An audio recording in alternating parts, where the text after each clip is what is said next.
Hello, I'm Jeff Hagan, and welcome to Spinning Wheels. This is a program that talks about spinning wheels and about wheels itself. Anything that you want to know about wheels. Car wheels, bicycle wheels, motorcycle wheels. You kind of get the idea. Well, today we're excited to have with us an expert on wheels, car wheels exactly, Tom Hawkins. Tom, welcome to our show. Thank you, Jeff. Well, Tom, you are the president and CEO of Hawkins Chevrolet in Fairmont, Minnesota. Can you tell us a little bit about how you got started in the car industry itself? Sure thing, Jeff. I graduated from St. Cloud State in 1981, and I was looking for a job. I enjoyed St. Cloud and loved the town, wanted to stay up there and find a job. During that time after I graduated, my mom and dad called and said, listen, Edgar Larson, a longtime salesman, has decided to retire and just take care of his farm, and we'd like you to come home and get some young blood in the car business. Would you consider coming home? And I thought, well, that might be a good idea, getting business with mom and dad. So I moved home in April of 1981 and started in the car business. And a small business, not too many people worked there, a couple mechanics, a body man, my dad and I. And so he taught me what I needed to know to get started in the car business. It was a lot of fun. Okay. Everybody that starts in the business, and young business people, that type of thing, remember usually their first sale. Do you remember the first car sale you made? Oh, Jeff, do I ever. Yeah, when 1981, if you remember, was back in the Carter years where interest rates were 18, 19%, and Right. the economy was tough. And so when I moved home, there wasn't a whole lot of business going on. And so when I was learning the business, I just thought maybe what I need to do is go out door to door and just meet people. I didn't know anybody. I was just home from college. And so for whatever reason, I started going southeast of town towards Ceylon and just going farm to farm and knocking on doors. I did that for, a couple, 3 days, and I'd walk up and introduce myself and say, I'm Tom Hawkins. My dad's a Chevy dealer in Sherburne. Do you want to buy a car? Nope. I did that numbers of times. Nope, not interested, but thanks for stopping by. And probably about the third day I was out doing this, I walked up into Farm Place of Harold and Elsie Kaler from Ceylon. And same question, I'm Tom Hawkins from Sherburne, and we're selling cars for my dad. Do you want to buy a car? And they said, yes. And I was shocked. And they said, yeah, we're kind of in the market right now. Really? So anyway, they said, come on in and have a cup of coffee. Now, at that time, I'm not a coffee drinker. I didn't like coffee, but I heard in college that if you drank, they offered you a cup of coffee, you'd have 20 minutes. So I said, okay. So I walked in the house and sat down at their table, and out of the cupboard, she pulls a jar of Folgers Crystals, of all things. So my first real cup of coffee was Folgers Crystals, and enjoyed that. The next day, they came in and took a look at a car, and at the time, we had a 3-car showroom in Sherburne, and we had a Caprice Classic sitting on the showroom floor. Now, this car was loaded, Jeff. It had two-tone paint. It had velour interior with a split bench seat, wire wheel covers. It had power windows, or power locks. No power windows, still the crank windows, but it had power locks. An AM/FM stereo radio. I mean, it was loaded. It had a list price of $10,162, and I couldn't imagine who would pay that much money for a car. I'm sitting there, my knees are shaking, and they're looking at the car, and I forget how it ended, but they ended up buying that car, and that was the first customer. And so they've been pretty special to me all through the years. What's it like being involved with your father to start out with in the business? I know a lot of family businesses have the dream of being able to pass it on to the next generation. What was it like working with your dad?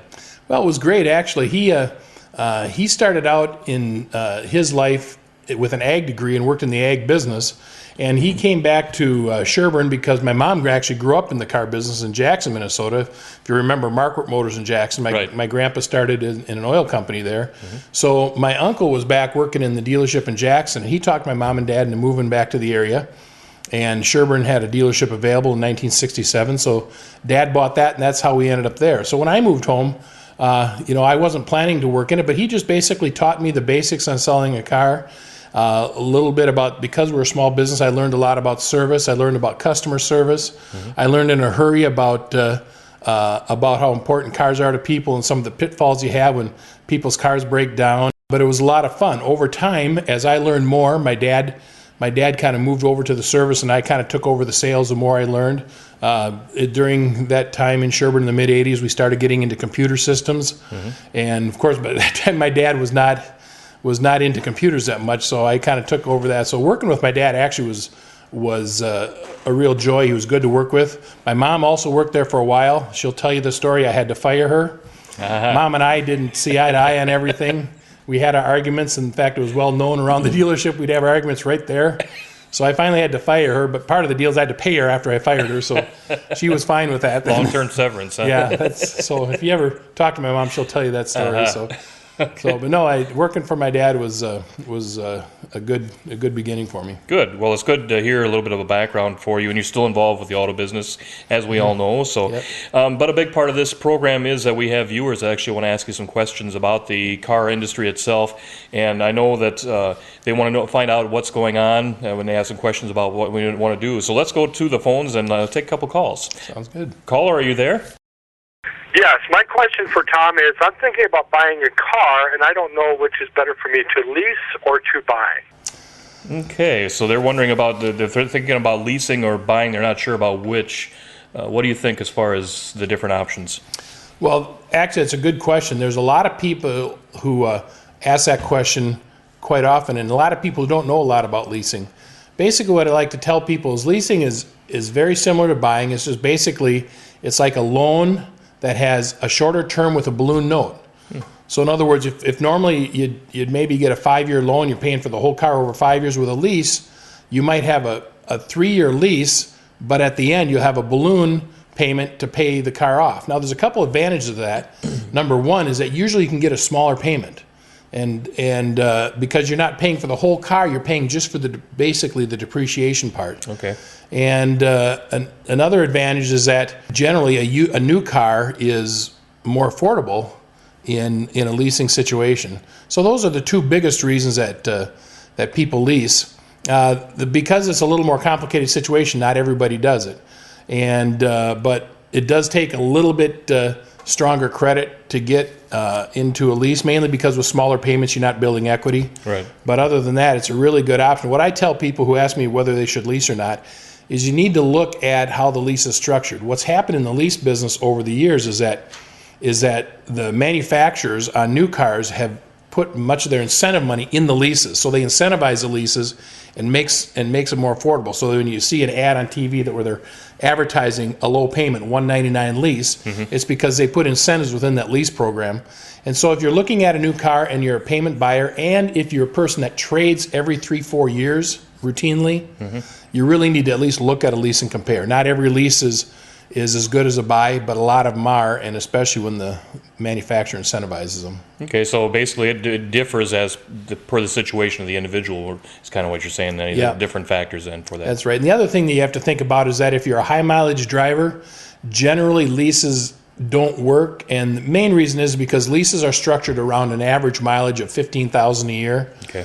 And if you're a high mileage driver, you're on the road a lot, there's a lot of excess depreciation that comes when you put on high miles. And so by the time you add that into a lease payment, a lot of times there's not an advantage.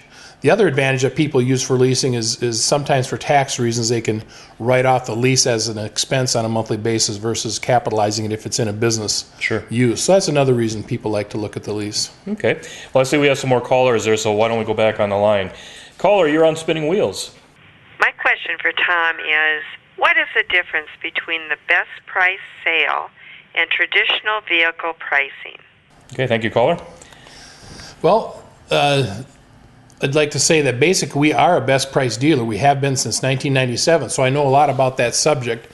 And what's interesting about that is that over the years in the car business, and part of the reputation that used car dealers have had is because of the negotiation process. For years, a traditional thing has been somebody comes in and you negotiate the best price and you work out a deal and you sell the car. And so what happens, the way to get to have the best price on a car is to be a good negotiator. Know how to ask, know how to be bold. Well, not everybody's like that. And so basically in a negotiating situation, the car dealer usually wins because the car dealer is more experienced at that. So one of the problems that I had is that I was taught in this business, that in traditional selling, that if you sold a car to somebody the first time, you negotiate, get the deal done, but then once they know you and trust you, the next time you can make more money on them. Okay. Now that was true, and so but what it started happening when I'd make friends with people who'd buy cars with me, they'd come in the next time, they'd ask me, "Was that your bottom dollar?" And I'd say yes, knowing that it wasn't my bottom dollar. because I needed to make some money on them because I had the next guy who was a negotiator. I had to average out and make a profit. And I just was not comfortable in that scenario. So what we did in 97 and went to a best price scenario where we made a decision to price all our vehicles at a fixed price. We would study the market. It's more work because you have to study the market and look at the price in every car and make sure the car is affordable, but then we don't negotiate the price. And what happens is that we post that price on the car, we put it in the window on the paper, and now with the internet we put it online. So our price has to be competitive or people aren't going to buy our cars. It's out there for everybody, not only our customers, but our competition can see our price. Sure. And if we advertise we don't negotiate, they can come and look at our car and go to the next dealer and try to get it cheaper. So our cars have to be affordable for us to put them out there, and it's a much more better environment for buying. People are less under pressure. They know what the price is. They can walk away. They and they don't have to worry about being a good negotiator to get a good price. Okay, well, thanks, Tom, and it's been great having you with us today, giving us a little insight into the car wheels industry itself. But before we leave, I understand that we have a special guest that's available with us via satellite today, actually. That's right. And in fact, we're going to go to the back lot of Hawkins Chevrolet for the old car guy. Hey, folks, there. This is old Rusty. I'm back on the back lot here, and I want to tell you a little bit about myself. When I was a teenager, I was just like any other teenage boy. I was nuts about the old cars, and I wanted to make a living in the car business, and I was sure that was the place to be. But boy, in 1941, December, the Japanese, they changed that for everybody.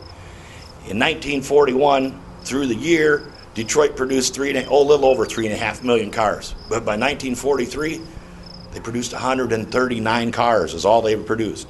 Because Ford, Chrysler, GM, all them, they were making airplanes, ships, boats, tanks, guns, helmets, everything you could think of made out of metal because they were all set up. But by the time World War II got over, it was just absolutely to every major economy in the world except for ours. It gave us unprecedented economic and political power, and I decided, Rusty, we're going to be part of that. In 1945, 46, you could buy a brand new car for $1,020. Of course, the average guy was only making $2,400 a year. So I decided cars is the place to be, pent up demand, everything else. But I tell you what, we got more. We'll tell you about some other time. I got to run now. It's break time. Time to get a donut. We'll see you again next time. All right, thanks, old car guy. That was really something. Yeah, he's been that way for years. All right, well, Tom, we want to thank you for joining us today, giving us an insight in the wheels industry of the car industry itself. Before we go, though, if there are people that have questions or want to know more about you, do you have a website that people can go to? Yes, I guess if you want to head to our website is at www.hawkinsbestprice.com. And my email is hawk@hawkinsbestprice.com. I'd recommend that if you have any questions, anything you want to ask about, I'm the car expert. I'd be glad to help you out. Even if you don't do business with us, that's fine. Send an email. If you got a question about any topic, I'd be glad to get you some answers. And you can also find us on Facebook at facebook.com/The Difference is Hawkins. So that's the name of our fan page at The Difference is Hawkins. So go there and join the page. We'll be posting things there off and on and different things going on at the dealership. Okay, well, thanks, Tom. Thanks again for being on. And we want to thank you, the viewers, for joining us today. And we'll see you again next time with more Spinning Wheels.